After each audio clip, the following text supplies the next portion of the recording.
In diesem Video werfen wir mal einen Blick auf XPG Summoner Gaming Tastatur. Eine mechanische Tastatur, die es wahlweise mit Cherries Red, Blue oder Silver Switches gibt. Ich habe hier das Modell mit den Silver Switches im Test. Wie sich die Tastatur betippt und was sie sonst noch so drauf hat, das erfahrt ihr wie immer hier.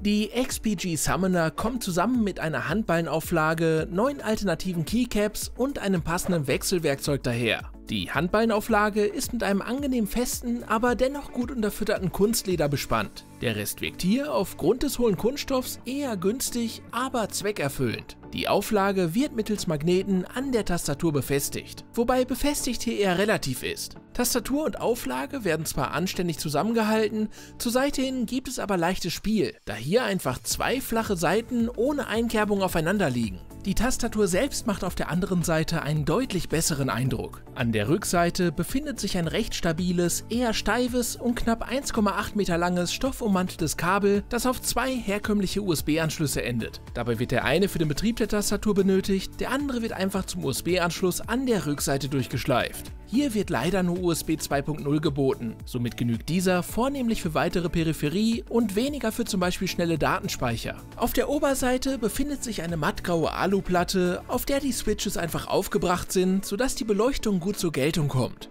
Die Unterseite besteht dagegen wie üblich aus Kunststoff und hält die obligatorischen Füßchen bereit, um die Tastatur in einer optionalen Stufe anzuwinkeln. Sehr gut finde ich bei dieser Tastatur, dass man hier auf Keycaps gesetzt hat, die im Double-Shot-Verfahren produziert worden sind. Sprich, hier lauft ihr nicht Gefahr, dass die Beschriftung sich irgendwann ablöst. Einzig schade ist, dass wie so oft die unteren Sonderzeichen leider nicht allzu viel von der Beleuchtung abbekommen. Wem das dunkle Standard-Layout der Tasten allein zu langweilig ist, kann alternativ die neuen roten Keycaps verbauen. Die ersetzen die WASD- und Pfeiltasten sowie die Windows-Taste. Was man hier bevorzugt, ist Geschmackssache. Abseits der Optik gibt es aber keinerlei Vor- oder Nachteile. Abgesehen davon gibt es hier noch eine kleine Besonderheit über dem Nummernblock. Hier findet sich nämlich ein Rad zur Einstellung der Lautstärke sowie ein Mute-Button für die Wiedergabe. Die restlichen obligatorischen Medientasten könnt ihr in Kombination mit der FN-Taste und den zugehörigen F-Tasten nutzen. Darüber hinaus bietet die Tastatur aber auch noch ein paar extra Features, die ihr größtenteils sogar ohne die zugehörige Software nutzen könnt. Das betrifft zunächst die Beleuchtung.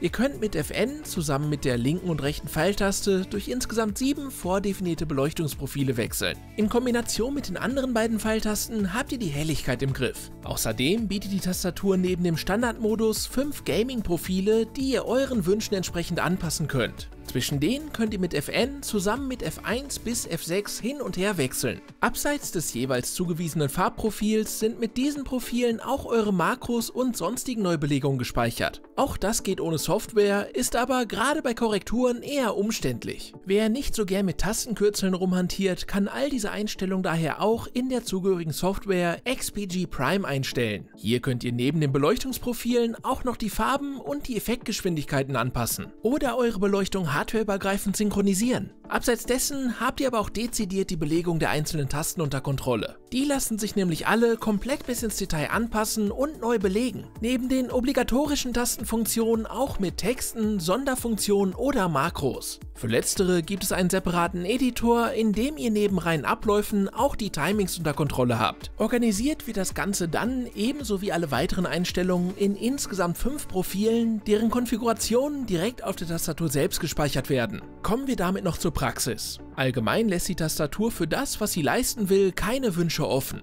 Tipp- und Zockgefühl hängen komplett von den gewählten Switches ab. Und eben da gibt es die originale Cherry-Qualität. Ihr habt die Wahl zwischen taktilen blauen, linearen roten oder linearen silbernen Switches. Letztere habe ich hier gerade für mich erstmalig im Einsatz. Effektiv fühlen diese sich fast exakt wie die Red Switches an. Linearer Aufbau bei identischem Widerstand. Im Gegensatz zu den roten Switches lösen diese hier aber früher aus. Und zwar nach 1,2 statt nach 2 mm. Bei einem Gesamtweg von 3,4 mm statt 4. Das sorgt für schnelleres Auslösen beim Zocken und Tippen. Dadurch fühlt sich die Eingabe im Vergleich durchaus etwas direkter an. Nach kurzer Eingewöhnung habe ich das jedoch weder als außergewöhnlichen Vor- oder Nachteil empfunden. Kommen wir damit zum Fazit. Mit der Summoner hat XPG eine gute mechanische RGB-Gaming-Tastatur mit den bekannten und hochwertigen Cherry-Switches herausgebracht. Dabei gibt es alle wichtigen Standard-Features von verschiedenen Beleuchtungsmodi bis Makros. Vor allem aber auch mit Beleuchtungssynchronisation, falls ihr bereits im XPG-Kosmos unterwegs seid. Darüber hinaus wird hier aber auch nichts Besonderes geliefert. Der Preis von rund 100 € geht dabei absolut in Ordnung.